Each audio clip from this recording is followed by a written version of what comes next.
ඕනෙම තප්පරයක මතක තියාගන්න ඕනෑම වයසක කෙනෙක්ට ඕනෑම තැනකදී ඕනෑම විදිහකට මරණය ලඟ වෙන්න බැරි කම නෑ. දැන් උනත් මැරෙන්න පුළුවන්. මොන වීරකම් අපි කරගෙන හිටියත් නේ අපි සමාජයට මොන තරම් චරිත වුණත් අපි සමාජයට මොන චරිත රඟපෑවත් කොච්චර දේවල් කරත් කොච්චර සල්ලි තිබ්බත් කොච්චර බලය තිබ්බත් මොන දේ තිබ්බත් මරණය ළඟට එන එක වළක්වන්න ඒක අපිට බෑනේ. ඒකට වයස් සීමා නැහැ. මේ බණ ඉවර වෙලා සමහර විට ආපු තැනට නැවත මට යන්න වේද කියන්නත් බෑ. බණහන්න ආපු ඔබට ආයි ගෙදෙට්ට යන්න වේද කියන්නත් බෑ. ඒක අවිනිශ්චිතයි.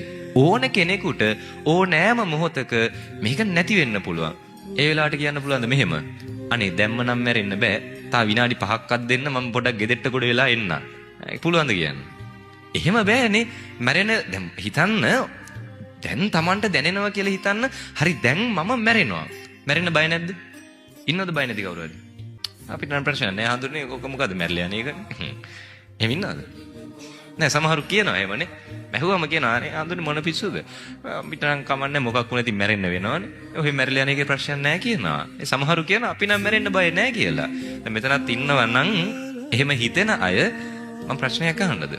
මතක් කරගන්න ඔබ වැඩියෙන්ම ආදරය කෙනා නේ ඔබේ දරුවෙක් වෙන්න පුළුවන් ඔබේ දෙමව්පියෝ වෙන්න පුළුවන් වෙන සම්බන්ධතාවයක් වෙන්න පුළුවන් ඔබ වැඩියෙන්ම ආදරය කරන කෙනාව මතක් කරගන්න. හරිද? ඊළඟ තප්පරේ පණිවිඩයක් ආවොත් වෙන්න එපා. හැබැයි ඊළඟ තප්පරේ පණිවිඩයක් ආවොත් එයා නැති වෙලා කියලා දුකයිද නැද්ද? දුකයි. ඒක දරා ගන්න පුළුවන්ද? බෑ. ඒ කී දෙනෙක් නැති වෙලාද? එක්කෙනෙක් නැති වෙලා අපිට එහෙම දරා ගන්න බැරි නම් නිකමට හිතන්න මම මැරෙන වෙලාවේ මම කී දෙනෙක් නම් දාලා යන්නද නේ? ඒ මම වැඩියෙන්ම ආදරය කරන කෙනාවත් මං දාලා යන්න ඕනේ. ඒ ඇතුළු මේ හැම බැඳීමක්ම එක ක්ෂණයක් එනවා. එක තප්පරෙන් අපිට දාලා යන්න වෙනවා නේ. හරිද? එතකොට මේ හැමදේම අපිට නැති වෙනවා.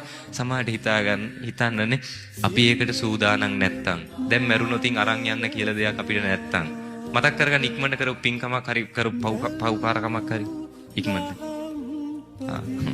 ඉක්මනට මතක් වෙන්නේ පින්ද පව්ද? පව් නේ. අනික මේ මැරෙන්නලා උච්චර වෙලාව දෙන්නේ නැහැ හොඳද? මේ හිත කල්පනා කර කර හරි සතුටින් hina වෙවි එහෙම ඉන්න බෑ. හිතන්න මොකක් හරි ඇක්සිඩන්ට් එකක් වෙලා හරි නේ මැරෙන වෙලාවට උස්ම හිර වෙද්දි හරි. ඒ කරදර දැනෙද්දි කොහොමද කරපු පින් මතක් කරගන්නේ? ඒක අමාරුයි අපිටනේ. ඒකයි මේ කියන්නේ. ජීවත් වෙලා ඉන්න කාලේ පින්කම් ඉබේ මතක් වෙන විදිහට මේව හුරු කරගන්න. හිතන්න මෙහෙම හැමදාම බත් ටික කනකොට ඔය බත් එකෙන් විඩක් සතෙක්ට දෙන්න පුරුදු වෙලා හිටියනම් දවස ගානේ අපි ඒ බත් විඩ දෙන්න පුරුදු වුණා. ඒ පින්කම අපි පුරුදු වුණා. පුරුදු වෙච්ච නිසාම අමුතු ආයාසයක් ඕනේ. සමහර විට මැරෙන වෙලාව එකපාර ඒව මතක් වෙනානේ. ඒ වගේ මොන හරි පුරුදු කරනවාද? මොනවද තියෙන්නේ පුරුදු කරන්න? දවස ගානේ මදුරුව නම් මරනවානේ. දවස ගානේ බොරු නම් කියනවා. එහෙම නැත්තම් හරි වටිනානේ. හරිද? හිතන්න අපි ගොඩාක් දුරට කරන්නේ පින් වලට වඩා පව්. ඒතර මේ තප්පරේ අපිට මේ ජීවිතේ නැති වුණොත් කොහෙන් කොහාට අපි යාවිද? ආයි කවද මිනිස්සෙක් වෙයිද කියන්න බෑ. හිතන්න තව අවුරුදු 100කින් 200කින් හරි කරපු පිනකට අපි මේ ලෝකේ මිනිස්සෙක් කියලා උපදුනා කියලා. අද මේ ධර්මය එදාට මේ වගේ අහන්න තියනවද? නෑ. හැබැයි ලෝකෙ දියුණු වෙයිනේ. තාක්ෂණය අතින් දියුණු වෙයි. මතක තියාගන්න අද අර අපි විවිධ හේතු නිසා ධර්මයේ මග ඇරිය නම් එදාට අදට වඩා හොඳ මියුසිකල් ෂෝ තියේවි. එදාට අදට වඩා හොඳ ටෙලිනාට්‍ය තියේවි. තව අවුරුදු 100කින් 200කින් බය වෙන්න එපා දැන් හොඳද? තව අවුරුදු 100කින් 200කින් උපදෙද්දි මේ යන ටෙලිනාට්‍ය ටික තියෙන්න බැරි කමකුත් නෑනේ. හරිද? අදට වඩා හොඳ ටෙලිනාට්‍ය තියේවි. අදට වඩා හොඳ චිත්‍රපටි එදාට තියේවි. අදට වඩා හොඳ සංදර්ශන එදාට තියේවි. අදට වඩා හොඳට නිදහසේ නිදා ගන්න අවස්ථා එදාට හම්බ වේවි. අදට වඩා හොඳට කන්න බොන්න එදාට තියේවි. හැබැයි ධර්මයේ තියේද? නෑ.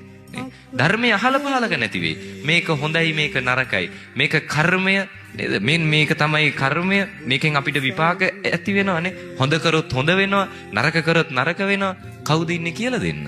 ඒ නිසා මතක තියාගන්න මේ ධර්මය අදම අපි ජීවිතයට එකතු කරගන්න. එක තප්පරයක්වත් මේක මග අරින්න එපා. මොකද අපිට ලස්සන සංසාර ගමනක් නැති නිසානේ. හරි භයානක සංසාර ගමනක් තමයි අපිට තියෙන්නේ. පැහැදිලිද? ඒ නිසා මේ බණ අහනෝ ඇත්තන්ට ආරාධනා කරනවා කවදාවත් මේ ජීවිත කාලේ මේ ධර්මයේ මග අරගන්න එපා.